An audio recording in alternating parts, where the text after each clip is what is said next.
and the biggest misconception that we spend so much time debunking.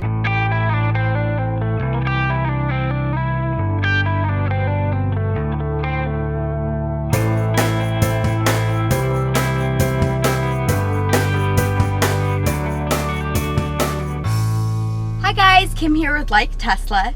So we've had our YouTube channel for a little over a year now, and we get all kinds of emails and questions about Tesla and EVs, and we thought it'd be interesting to share with you guys the top 3 misconceptions about Tesla and EVs that we hear all the time.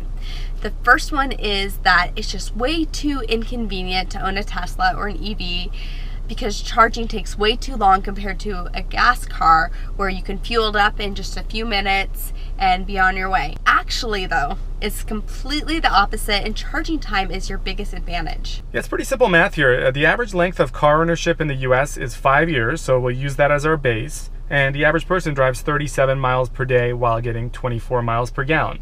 So if you keep these numbers in mind, the person would need to gas up once every 9 days. Assuming 5 minutes are needed every 9 days, you're waiting on your gas car to fill up a little more than 200 minutes per year.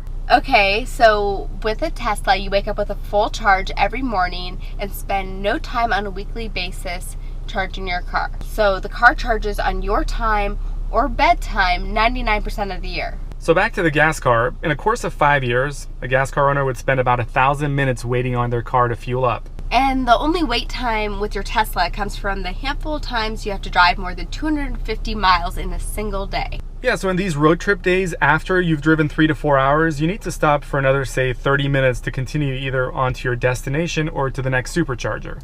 But most of that time that you're charging is spent getting food or going to the restroom because you've just been driving for 3 to 4 hours. So once again, the car is charging on your time. The exception might be a cross-country road trip right now would take more time charging versus gassing.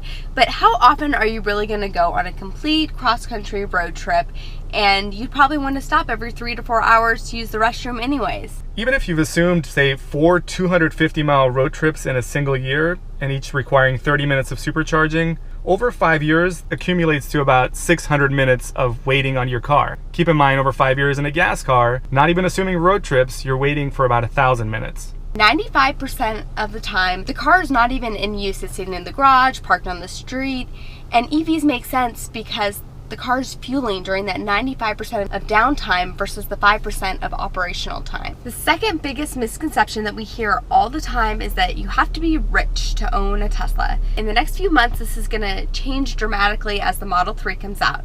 Most of the Teslas you see on the road are going to be the Model 3, and they're not going to have that 6-figure price tag on them. There are also plenty of ways that you can actually have a Tesla and own it and have it pay for itself.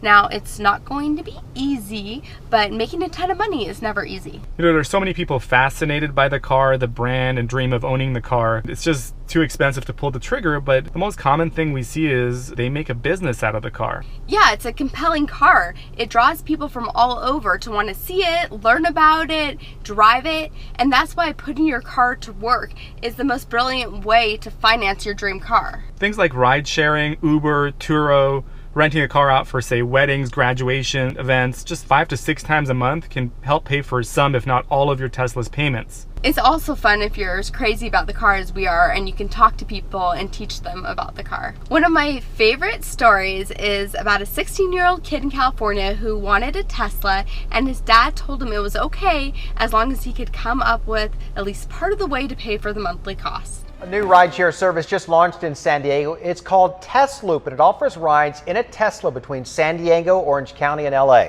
And 10 News anchor Ariel Wessler took a ride with the founder, whose driver's license is only 2 years old. You look like you're still in high school. I am. I'm a senior this year. They came up with Tesloop, who has now grown so much that they have numerous Teslas, and they give rides from LA to San Diego or to Las Vegas, just to name a couple different places they go. And they're all actually grandfathered in to have the free supercharging too, so that again helps keep their costs down. Of course, you can buy CPOs, even ones that have 70 to 100,000 miles, and electric drivetrains, honestly, not as much as a concern with that many miles compared to an internal combustion engine as well. And of course, I can't forget YouTube. If you have a passion for it and you put out quality videos, it will actually give you a platform that will help pay for your car. And the biggest misconception that we spend so much time debunking is that Teslas and EVs are not actually environmentally friendly. Well, by every measure, research, and variable taken into account, EVs are now without a doubt cleaner than ICEs, regardless of battery sourcing, disposal, or even the power that they get their energy from. And study after study verifies this, and math doesn't lie. You may have seen our video that we spent a lot of time preparing to break down the math on why EVs will always come out on top as far as cradle to grave life cycle emissions. I really suggest that you check out that video. I think you'll really like it.